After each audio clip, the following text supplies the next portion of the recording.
First, I must say to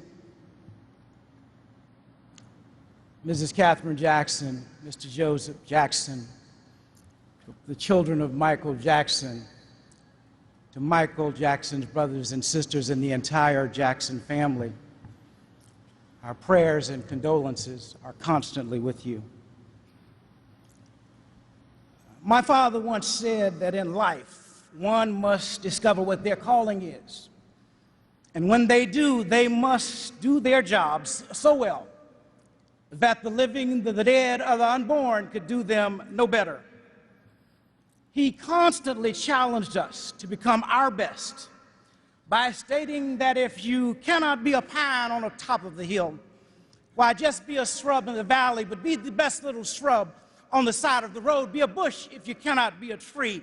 If you cannot be the highway, just be a trail. If you cannot be the sun, just be a star, for it isn't by size that you win or you fail. You've got to be the best of what you are. Michael Jackson was truly the best of what he was.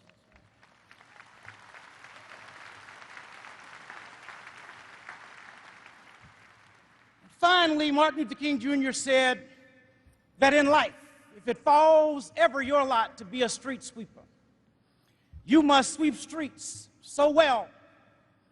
In fact, you must sweep streets like Beethoven composed music. Sweep streets, he said, like Shakespeare wrote poetry. Sweep streets like Raphael painted pictures. Sweep streets so well that all the hosts of the heavens and earth would have to pause and say, here lived a great street sweeper that did his job well. On June 25th, because he was the best, I believe heaven and earth did pause indeed to say of Michael Joseph Jackson, here lived a great entertainer who did his job well.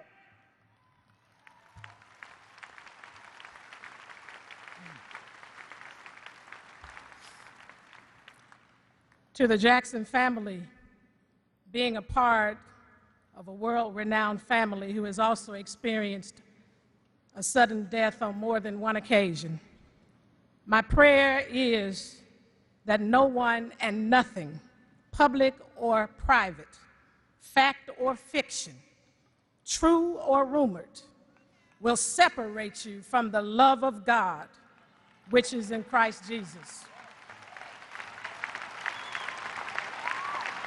Because ultimately, at the end of the day, it is only God's love that will anchor you, sustain you, and move you to a higher ground, far above the noise of life.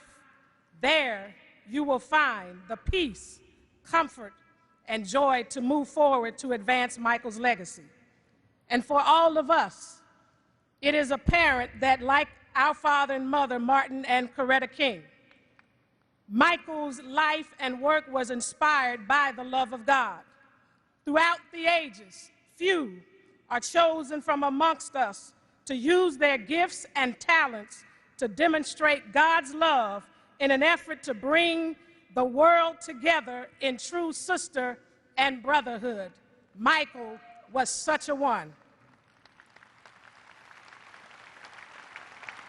He epitomized the words of our Father that an individual hasn't started living until he can rise above the narrow confines of his individualistic concerns to the broader concerns of humanity. Michael was always concerned with others, with humanity. And I want the world to know that despite being embroiled in accusations and persecution, as a humanitarian, he thought it not robbery to concern himself with this world, with one of this world's other greatest humanitarians, our mother, during her illness just 3 months before her death. In October 2005, I was with Mom when Michael called her all the way from the Middle East.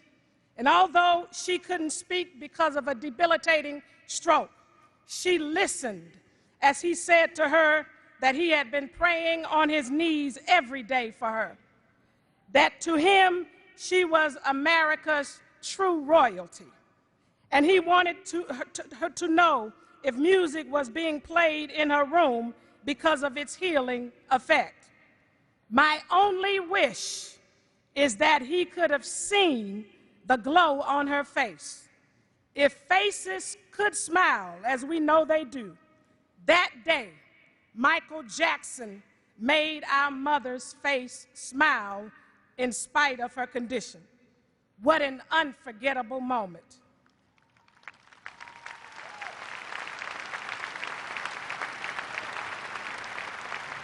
He was such a thoughtful and selfless man, full of the unconditional love of God and good works that touched and changed lives.